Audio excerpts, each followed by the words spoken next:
শুকনো পাতার নূপুর পায়ে লেখিকা আয়েশা শেখ রিন পর্ব ১৬। ঝিলমিলের দিন একইভাবেই কাটছে। সেই একই রুটিন, বিন্দুমাত্র হেরফের নেই তাতে। লোকটা তার ওপর এতটুকুও ছাড় দেওয়ার পক্ষে নয়।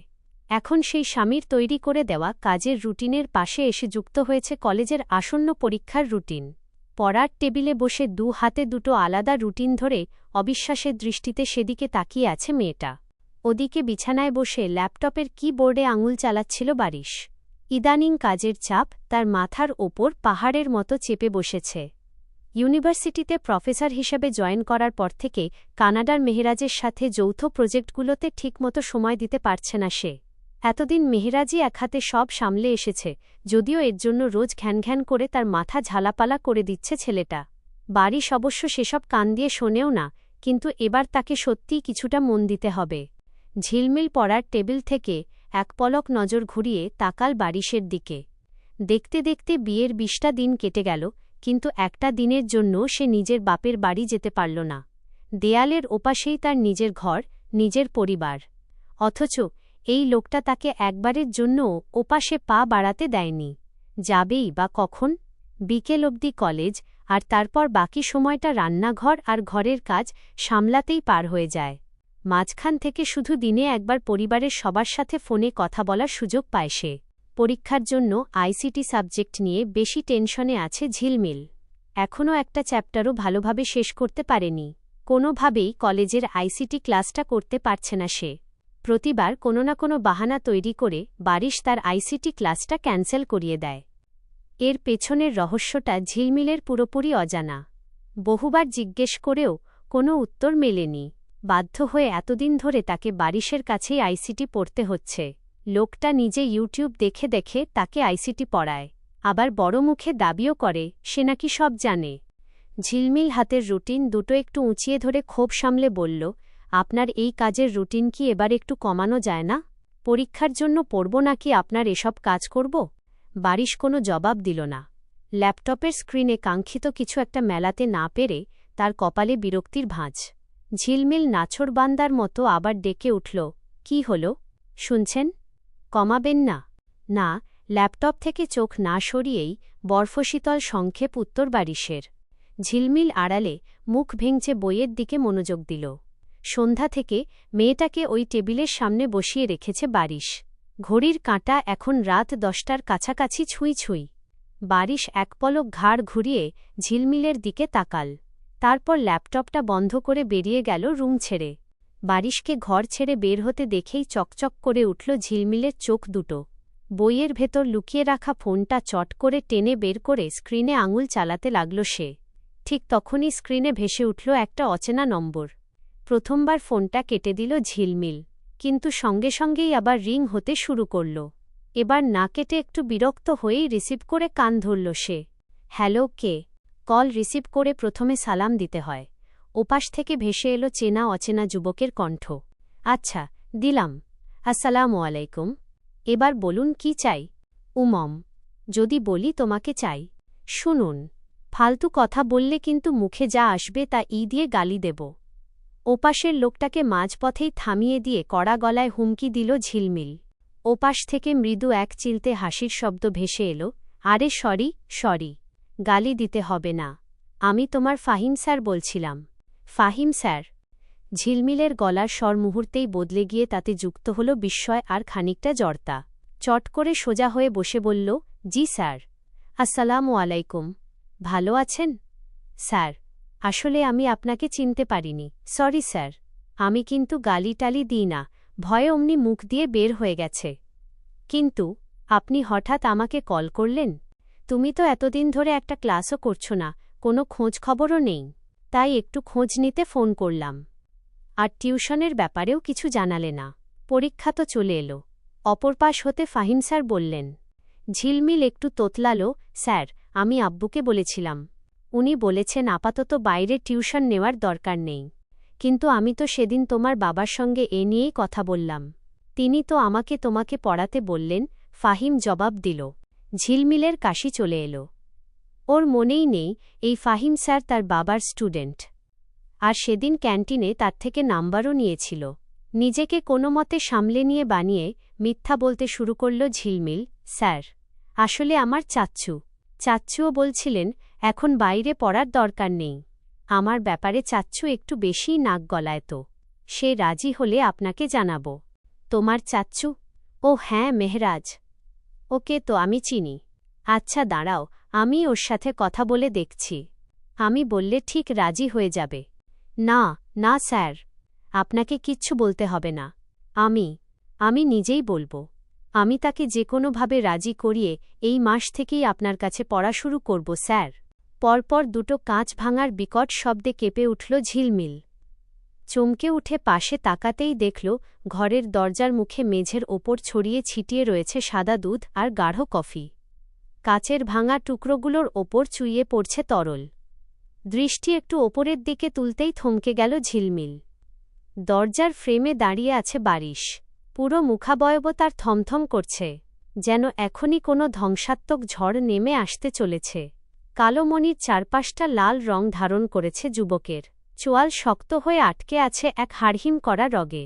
বারিশ নিচে থেকে নিজের জন্য কফি আর ঝিলমিলের জন্য গরম দুধ নিয়ে আসছিল, কিন্তু ঘরের দরজার কাছে পৌঁছাতেই ঝিলমিল আর ফাহিমের পুরো কথোপকথন কানে আসে তার। ওপাশ থেকে তখনও ফাহিম স্যারের গলার আওয়াজ স্পষ্ট ভেসে আসছে, কিন্তু ঝিলমিলের মুখে আর কোনো শব্দ ফুটল না। ভয়ে গলার কাছটা শুকিয়ে কাঠ হয়ে গেছে। বারিশের দিকে তাকিয়ে উত্তর দেওয়ার মতো ন্যূনতম সাহসও হারাল সে। কম্পিত আঙুলে আলগোছে ফোনটা কেটে দেওয়ার চেষ্টা করতেই এক ঝটকায় হিংস্র চিতাবাঘের মতো এগিয়ে এলো বারিশ। ঝিলমিলের হাত থেকে ফোনটা একটানে ছিনিয়ে নিয়ে পুরো শক্তি দিয়ে মেঝের ওপর আছাড় মারল সে। মুহূর্তেই দুভাগ হয়ে চুরমার হয়ে গেল ঝিলমিলের শখের আইফোনটা। হাত দুটি নিজের মুখের ওপর চেপে ধরে ভয়ে শিউরে উঠল মেয়েটা। সে কোনো কিছু না ভেবেই এগিয়ে গেল ভাঙা ফোনটার দিকে। হাঁটু গেড়ে কাচের টুকরোর পাশ থেকে ফোনের টুকরোগুলো কুড়িয়ে হাতে নিল। চোখ তুলে দাঁতে দাঁত চেপে বারিশের দিকে তাকিয়ে শীষ গর্জে উঠল ঝিলমিল, আপনি আমার ফোন ভাঙলেন কেন? এতদিন ধরে চেপে রাখা অপমান আর রাগ সব যেন এক লহমায় বাঁধ ভেঙে আসছে ঝিলমিলের। বারিশ একচুলও নড়ল না। তার শরীরের প্রতিটি রগ রাগে টানটান হয়ে উঠেছে, চোখের মণি আগ্নেয়গিরির মতো জ্বলছে। ওর কল রিসিভ করেছিস কেন তুই? হিমশীতল গলায় প্রতিটা শব্দ আলাদা করে উচ্চারণ করল সে। তাতে আপনার কি? ঝিলমিল এবার উঠে দাঁড়িয়ে সোজা বারিশের চোখের দিকে তাকাল। সপ্তদশী মেয়েটার কণ্ঠে তখন জেদ ছাড়া কিচ্ছু নেই। উনি আমার টিচার। কি শুরু করেছেন এসব? তার ক্লাসে যেতে দেন না, কথা বলতে দেন না, এখন ঘরে ঢুকে হুট করে আমার ফোন ভেঙে ফেললেন। এত কিসের অধিকার দেখান আপনি আমার ওপর? আমি যা খুশি করব, যার কাছে ইচ্ছা পড়ব, যার সাথে ইচ্ছা কথা বলবো। আপনার তাতে কি? শেষ কথাটা ঝিলমিলের মুখ থেকে শেষ হওয়ার আগেই সজোরে একটা থাপ্পড় এসে পড়ল ঝিলমিলের বাঁ গালে। চড়ের তীব্রতায় ঝিলমিলের মাথাটা একপাশে ঘুরে গেল, চোখের সামনে মুহূর্তের জন্য সর্ষে ফুল ফুটল। সে নিজেকে সামলে সোজা হওয়ার আগেই কোনো রকম সুযোগ না দিয়ে বারিশ আবার তার হাতটা শূন্যে তুলে নেয়। দ্বিতীয় থাপ্পড়টা যেন প্রথমটার চেয়েও বেশি হিংস্র ঠেকল। এবার ঝিলমিল ভারসাম্য রাখতে না পেরে যেই পড়ে যাবে অমনি শিউলি বেগম এসে মেয়েটাকে জাপটে ধরল। তাতে লাভ হল না। বারিশ ঝিলমিলকে তার থেকে টেনে এনে ঝিলমিলের মুখের একেবারে কাছে নিজের হিংস্র মুখটা এনে গলা ফাটিয়ে চিৎকার করে উঠল Barish, shut up, just shut the fuck up, you little bitch. বারিশকে আর কিছু বলতে দিল না শিউলি বেগম। ঝিলমিলকে নিজের দিকে টেনে নিয়ে বলল, কি করছো তুমি এগুলো তরঙ্গ? কেন মারছ ওকে? বারিশের বিকট চিৎকারে ততক্ষণে বাসার সবাই দৌড়ে চলে এসেছে। চঞ্চল শেহরিয়ার দরজায় দাঁড়িয়ে ঝিলমিলের লাল হয়ে যাওয়া গালটার দিকে তাকাতেই যা বোঝার বুঝে গেলেন। শুধু তিনি একা নন, ঝর্ণা শেহরিয়ার, আলতাফ শেহরিয়ার, সবাই পুরো ব্যাপারটা আঁচ করতে পেরেছে। কারও কোনো কথা শোনার বা বলার অপেক্ষায় রইল না ঝিলমিল। সে শিউলি বেগমের কাছ থেকে নিজেকে ছাড়িয়ে সোজা দরজার দিকে পা বাড়াল। এক মুহূর্ত আর সে এই বাড়িতে থাকবে না। কিন্তু দুটো কদম ফেলার আগেই চঞ্চল সাহেব সামনে এসে তার পথ আটকে দাঁড়ালেন। গম্ভীর গলায় বললেন, কোথায় যাচ্ছ তুমি? থাকব না আমি আর এখানে। ঝিলমিলের গলা কাঁপছে, গাল দুটো জ্বলছে। নিশ্চয়ই, তুমি নিশ্চয়ই যাবে। আমি নিজে গিয়ে তোমাকে দিয়ে আসব। কিন্তু এখন নয়। চঞ্চল সাহেব শান্ত কিন্তু দৃঢ় গলায় বললেন, না, আমি এখনই যাব। ঝিলমিল যেন আর সইতে পারছে না। জীবনে কখনো কেউ তার ওপর হাত তোলেনি, আর আজ নিয়ে এই লোকটা তাকে দ্বিতীয়বার মারল। চঞ্চল সাহেব এবারে শক্ত গলায় বললেন, আমি বলেছি না, এখন কোথাও যাবে না। তারপর বড় ছেলের বউয়ের দিকে তাকিয়ে নির্দেশ দিলেন, শিউলি, ওকে তোমাদের ঘরে নিয়ে যাও। আজ রাতটা তোমার কাছে রাখো, কাল সকালে আমি নিজে ওকে দিয়ে আসব। যার যোগ্য যে নয়, তার কাছে ওকে আর এক মুহূর্তও রাখব না। সে নিজের ছোট ছেলের দিকে তাকানোরও প্রয়োজন মনে করল না। চঞ্চল সাহেবের এই মহৎ কাজটা আরও অনেক আগেই করা উচিত ছিল। যেদিন থেকে তার ছেলে এই মেয়েটাকে দিয়ে এত কাজ করাচ্ছে, ঠিক সেদিন থেকে। শ্বশুরের কথায় ঝিলমিলের পা দুটো যেন আটকে গেল। শিউলি বেগমও আর দেরি না করে ঝিলমিলের হাত ধরে তাদের ঘরের দিকে পা বাড়ালেন। ঠিক তখনই ঝড়ের বেগে ছুটে এলো বারিশ। শিউলি বেগমের কাছ থেকে ঝিলমিলকে হেঁচকা টানে ছাড়িয়ে সোজা ঘরের ভেতর নিয়ে গেল। পরমুহূর্তেই সবার মুখের ওপর সশব্দে বন্ধ করে দিল দরজাটা। ঝিলমিল স্তব্ধ হয়ে কয়েক সেকেন্ড দরজার দিকে তাকিয়ে রইল। পরক্ষণেই সে উন্মাদের মতো দরজার হাতল ধরে টানাটানি করতে লাগল। দরজা খুলুন, ছেড়ে দিন আমাকে, আমি এক মুহূর্তও থাকব না আপনার সাথে। দরজা খুলে দিন বলছি। দরজায় পিঠ ঠেকিয়ে দুই হাত বুকের কাছে শক্ত করে বেঁধে চুপচাপ দাঁড়িয়ে আছে বারিশ। তার চোয়াল শক্ত, চোখে এক ধরনের শীতল, উগ্র জেদ। ঝিলমিলের ছটফটানি আর কান্না যেন তাকে স্পর্শও করছে না। বাইরে থেকে ততক্ষণে দরজায় সজোরে থাপ্পড় পড়তে শুরু করেছে। চঞ্চল সাহেবের ভারী, গম্ভীর গলা দরজার ওপাশ থেকে ভেসে এল, তরঙ্গ, দরজা খোলো, ওকে গায়ে আর একটা হাতও দেবে না। ভেতর থেকে বারিশের কোনো সাড়া শব্দ না পেয়ে চঞ্চল সাহেবের গলার জোর আরও বেড়ে গেল, তরঙ্গ, বেয়াদবির একটা সীমা আছে। মেয়েটার গায়ে হাত তুলেছ, আবার তাকে ঘরে আটকে রাখছ। ভালোই ভালোই দরজা খোলো, নইলে আমি ধাক্কায় দরজা ভাঙব। ঝিলমিল আরও জোরে দরজায় ধাক্কা দিয়ে কাঁদতে কাঁদতে বলতে লাগল, বাবা, বের হতে দিতে বলুন আমায়, আমি বাসায় গিয়ে সবাইকে বলে দেব। শিউলি বেগমও ওপাশ থেকে আকুতি জানিয়ে বললেন, তরঙ্গ, লক্ষ্মী ভাই আমার, দরজাটা খোলো। কয়েক মিনিট এভাবেই কেটে গেল। ঝিলমিল এখন ক্লান্ত হয়ে বেডে গিয়ে উল্টো দিক ঘুরে বসে আছে। গাল দুটো গরম এখনও। দরজার ওপাশ থেকে ডাকাডাকিও কমে গেছে। বারিশ এবার দরজা খুলে বাহিরে বের হয়ে এল। দরজা খোলার শব্দ শুনে পেছনে ঘুরে দেখল ঝিলমিল, কিন্তু উঠে বাহিরে আসার আগেই বাহির থেকে লক করে দিল বারিশ। লক করে পেছন ঘুরতেই নিজের বাবার থাপ্পড় এসে লাগল তার গালে। হঠাৎ পাওয়া চড়ের ধাক্কায় টানটান হয়ে উঠল তার চোয়াল। পলক না ফেলে রাগে গজগজ করে বাবার দিকে তাকিয়ে রইল সে। ছেলেকে এভাবে হিংস্র চোখে তাকাতে দেখে চঞ্চল সাহেব আরও গর্জে উঠলেন, কি হল, এবার মারবে আমাকে? মারো, তোমার কাছে তো সবই সম্ভব। ভেবেছিলাম বিদেশে এতগুলো বছর কাটিয়ে ভদ্রতা সভ্যতা শিখে এসেছ, কিন্তু তুমি দিন দিন আরও অমানুষ হয়ে উঠেছ। বারিশ একবিন্দু নড়ল না, একদম নিশ্চুপ। চেহারায় অনুশোচনা বা ভয়ের কোনো চিহ্নও নেই, বরং লেগে আছে চরম এক অবাধ্যতা। কেন মেরেছ ওকে? কি এমন অন্যায় করেছে মেয়েটা? বারিশ থমথমে কণ্ঠে জবাব দিল, সেই কৈফিয়ত আমি তোমায় দেব না বাবা, এটা আমার আর ওর ব্যক্তিগত ব্যাপার।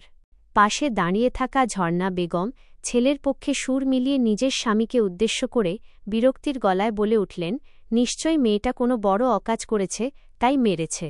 এতে এত কাহিনী করার কি আছে? স্ত্রীর কথা কানেই তুললেন না চঞ্চল সাহেব। তিনি রক্তচক্ষে ছেলের দিকে তাকিয়ে ধমকের স্বরে বললেন, বেরিয়ে যাও তুমি আমার বাড়ি থেকে। এ বাড়িতে তোমার আর কোনো জায়গা নেই, এখনই বের হও।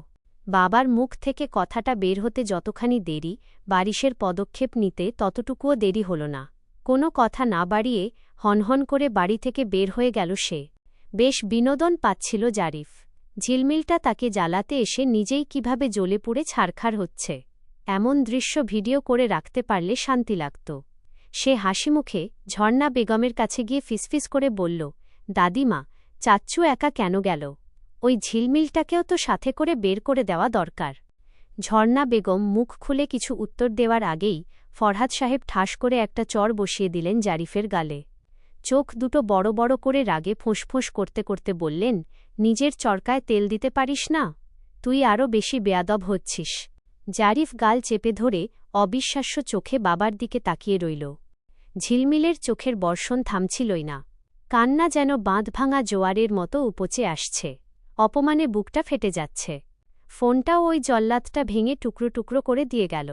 নইলে এখনই বাবাকে ফোন করে সব বলে দিত এই বাড়িতে সে কি নরক যন্ত্রণার মধ্যে আছে। বিছানা থেকে উঠে দাঁড়াল ঝিলমিল। পা দুটো টলছিল, তবুও হেঁটে রুমের মধ্যে এদিক ওদিক গেল।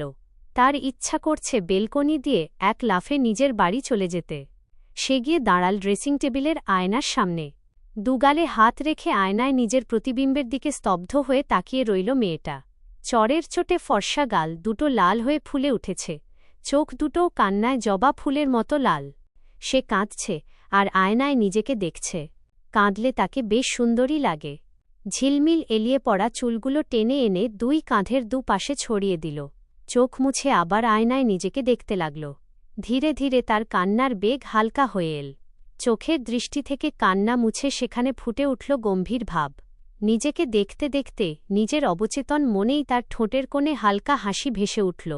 কিন্তু সেই বেশি মুহূর্ত স্থায়ী হল না সেই হাসি। আয়নায় নিজের গালে জখমটার দিকে নজর পড়তেই সেই হাসি উবে গিয়ে আবারও ডুকরে কেঁদে উঠল সে। বারিশের উদ্দেশ্যে মুখে কয়েকটি গালি ছুড়ে দিয়ে ঘরের সুইচে হাত দিয়ে ধূপ করে লাইটটা বন্ধ করে দিল। ঘোর অন্ধকারের মধ্যে বিছানায় এসে শরীরটা এলিয়ে দিয়ে শুয়ে পড়ল সে। ইতিমধ্যেই দুটো বোতল খালি হয়ে পড়ে আছে টেবিলে, এখন ৩ নম্বর বোতলটা ঢেলে গ্লাসে ঢালছে সে। ধোঁয়ায় আচ্ছন্ন, হালকা আলো আঁধারির বার, ঘরটা ভারী গন্ধে গমগম করছে। কাউন্টারের এক কোণে বসে একটার পর একটা গ্লাসে চুমুক দিয়ে যাচ্ছে বারিশ। বারটা তার নিজেরই এক পুরনো বন্ধুর, তাই বাঁধসাধারও কেউ নেই। একটু দূরে বন্ধুদের মাঝখানে বসে দৃশ্যটা উপভোগ করছিল নীল। বারিশের সোজা হয়ে বসার অক্ষমতা আর বেসামাল ভঙ্গিমা দেখে অবাক হবে নাকি আনন্দ পাবে বুঝে আসছিল না। বারিশ আগে যেমনই হোক, কানাডা থেকে আসার পর সিগারেট খেলেও মদ গিলেনি একবারও। পকেট থেকে ফোনটা বের করে পাশে বসে থাকা বন্ধুদের দিকে তাকিয়ে বলল, মেহেরাজকে খবর দে, বল এসে দেখে যাক তার প্রিয় ভাইজির জামাই কিভাবে মদ গিলে সাবার করছে।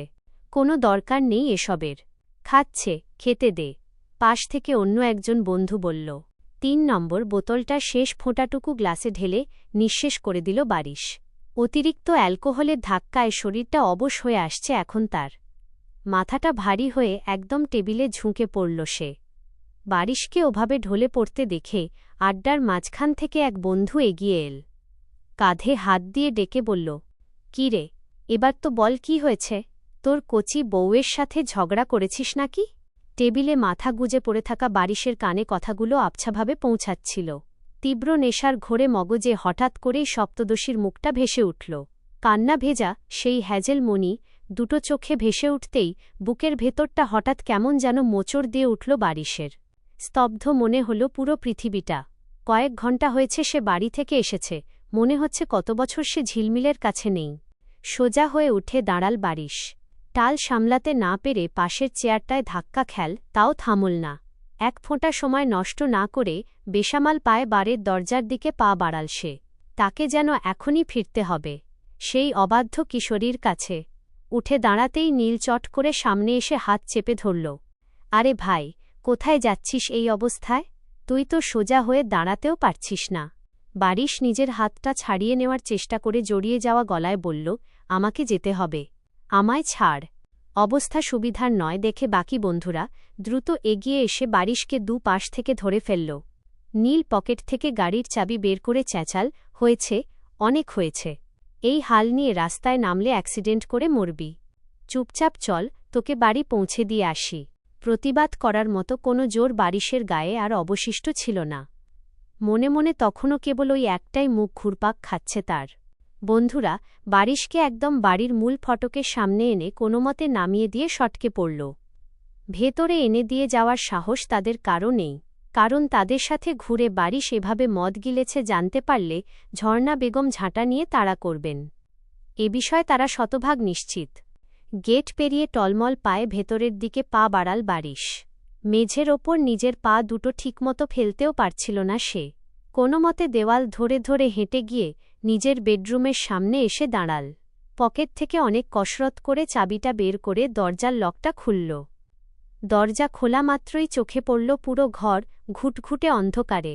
অন্ধকারের ভেতরেই বেসামাল পায়ে এগিয়ে যেতে গিয়ে আচমকা বেডসাইড টেবিলটার সাথে হোঁচট খেল বারিশ। কাচের টুকরোগুলো এখনও ফ্লোরে ছড়িয়ে ছিটিয়ে পড়ে আছে। কাচের টুকরো তার পায়ের পাতায় ফুটে গেল কি না সেদিকেও বারিশের কোনো তোয়াক্কা নেই। সে যেন এক প্রকার মাতাল টানে ছুটে গিয়ে বসল বিছানায়, একদম ঝিলমিলের গা ঘেঁষে, যেন কত শত বছর সে তাকে দেখেনি।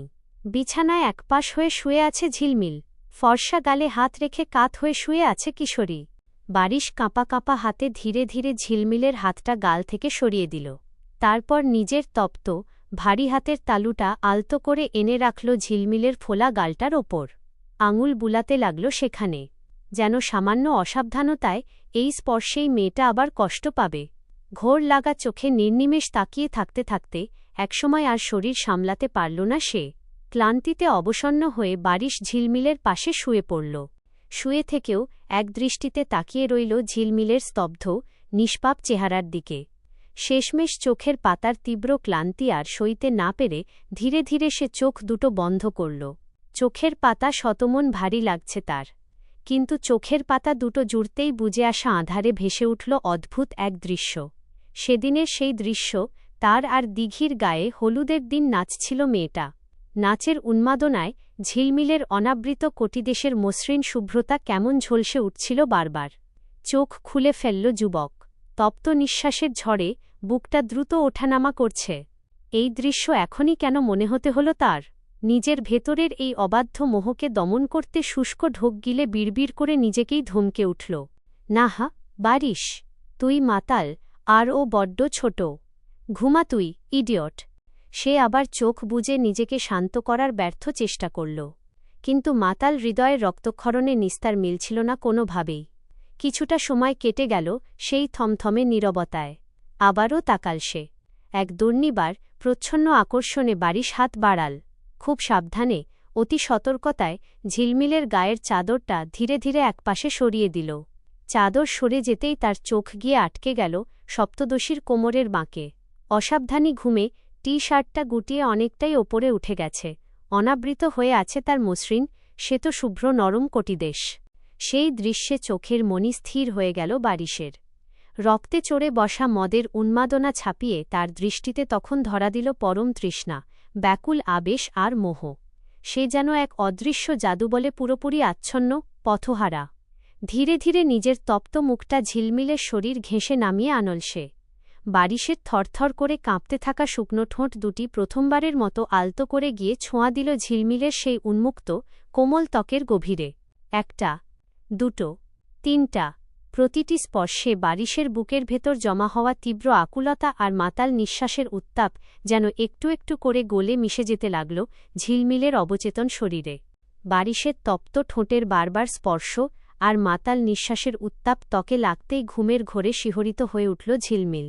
ধীরে ধীরে কাঁচা ঘুমটা ভেঙে আসতেই অসচ্ছলভাবে একটু নড়েচড়ে উঠল সে। ঝিলমিলের এই সামান্যতম নড়াচড়াতেই যেন বিদ্যুতের মতো সচেতনের ধাক্কা খেল বারিশ।